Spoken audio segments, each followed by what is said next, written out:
India गठबंधन की एकजुटता को लेकर हमेशा से सवाल उठते रहे हैं। जम्मू और कश्मीर के मुख्यमंत्री उमर अब्दुल्ला ने एक बयान दिया, जिसके बाद विपक्ष में एक बार फिर से हलचल पैदा हो गई है। दरअसल उन्होंने कहा था कि इंडिया गठबंधन फिलहाल लाइफ सपोर्ट पर है। जी हां, लाइफ सपोर्ट सिस्टम यानी कि जिंदा रखने की एक मेडिकल उपकरण पर वो जीवित है, ये उन्होंने साफ तौर पे कहा है। और उनके इस बयान के बाद कई अन्य घटक दलों ने गठबंधन में तालमेल की कमी के मुद्दे पर चिंता जताई और एक बार आत्मनिरीक्षण करने का आह्वान किया है। अब आपको बता दें कि शिवसेना, यूबीटी और भारतीय कम्युनिस्ट पार्टी सीपीआई उन लोगों में शामिल है जिन्होंने विपक्षी गठबंधन को फिर से एक्टिव होने की जरूरत पर जोर दिया है। आरजेडी नेता मनोज झा ने अब्दुल्ला की टिप्पणियों को जल्दबाजी में दी गई टिप्पणी बताया, जबकि पीडीपी विधायक वहीद उर रहमान ने नेशनल कॉन्फ्रेंस पर इंडिया गठबंधन का इस्तेमाल वोटों के लिए करने और जेएनके के बाहर एनडीए सरकार के नैरेटिव का समर्थन करने का आरोप लगाया। इस बीच बीजेपी और उनके सहयोगियों ने भी अब्दुल्ला की टिप्पणी को हाथों में लिया और इसका इस्तेमाल विपक्ष पर निशाना साधने के लिए किया है। आपको बता दें कि बीजेपी के नेता शहनवाज हुसैन ने इस पूरे मसले पर कहा कि इंडिया गठबंधन पहले ही मर चुका है। इंडिया गठबंधन के सदस्य सीपीआई के महासचिव डी राजा ने गठबंधन की सभी पार्टियों से आत्मनिरीक्षण करने की अपील की है। और राजा ने यह भी कहा कि जब धर्मनिरपेक्ष लोकतांत्रिक पार्टियां इंडिया गठबंधन बनाने के लिए एक साथ आईं, तो पूरा मकसद भारत को बचाना और बीजेपी को हराना था। अब क्या हो रहा है? इंडिया गठबंधन अपेक्षित तालमेल और सामंजस्य के साथ काम क्यों नहीं कर रहा है?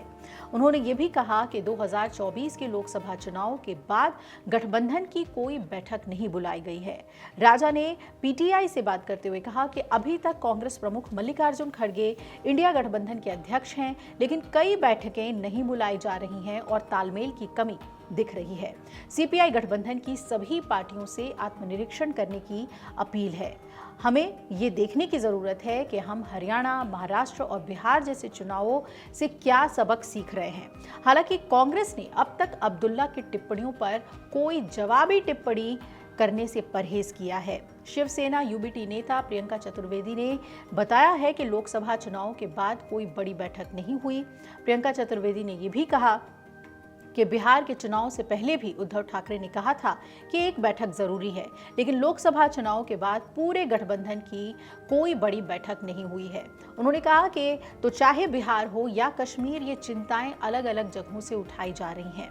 किसी न किसी लेवल पर इंडिया गठबंधन की सभी पार्टियों को, खासकर जो इसका नेतृत्व कर रही हैं और कांग्रेस जो एक राष्ट्रीय पार्टी है, उसे फिर से सोचना होगा, फिर से एक ऊर्जा भरनी होगी और ये पता लगाना होगा कि कैसे फिर से एक साथ आया जाए, ठीक वैसे ही जैसे हमने लोकसभा चुनाव के दौरान एक मोमेंटम बनाया था।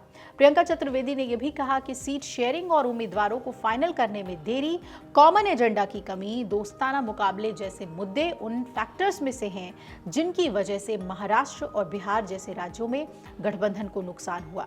आपको बता दें कि आरजेडी के मनोज झा ने अब्दुल्ला की टिप्पणी को जल्दबाजी में की गई टिप्पणी बता दिया और कहा कि व्यंग्यात्मक टिप्पणियों से कोई मदद नहीं मिलती। झा ने जब पीटीआई से बात की, तब उन्होंने कहा कि जब थोड़ी भी मुश्किल परिस्थितियां होती हैं, चाहे किसी भी वजह से कुछ लोग जल्दी से कमेंट करने लगते हैं, तो इससे हमें बचना चाहिए। सब कुछ जनता के हाथ में है। उन्होंने कहा कि अगर ये इंडिया ब्लॉक लाइफ सपोर्ट पर है, तो वो भी इसका हिस्सा हैं। वो अंगों को फिर से जिंदा करने के लिए क्या कोशिशें कर रहे हैं। ये सिर्फ एक राजनीतिक पार्टी का मुद्दा नहीं, इसमें शामिल सभी राजनीतिक पार्टियों की जिम्मेदारी है। समाजवादी पार्टी के सांसद राजीव राय ने भी अब्दुल्ला से असहमति जताई और कहा कि मैं इससे सहमत नहीं हूं। हाँ, हार से लोग परेशान जरूर होते हैं, लेकिन बीजेपी यही चाहती है। जो लोग बीजेपी और इन फांसीवादी ताकतों से लड़ रहे हैं, उन्हें इस जाल में नहीं फंसना चाहिए। जीत और हार राजनीति का हिस्सा हैं।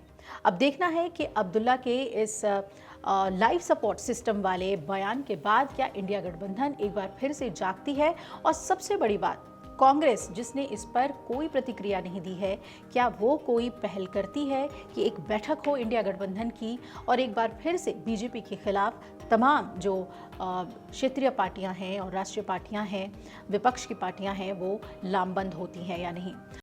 अगर आप ये वीडियो YouTube पर देख रहे हैं तो हमारे चैनल को सब्सक्राइब कर बेल आइकन दबाएं, और Facebook पर देख रहे हैं तो हमारे पेज को लाइक करें।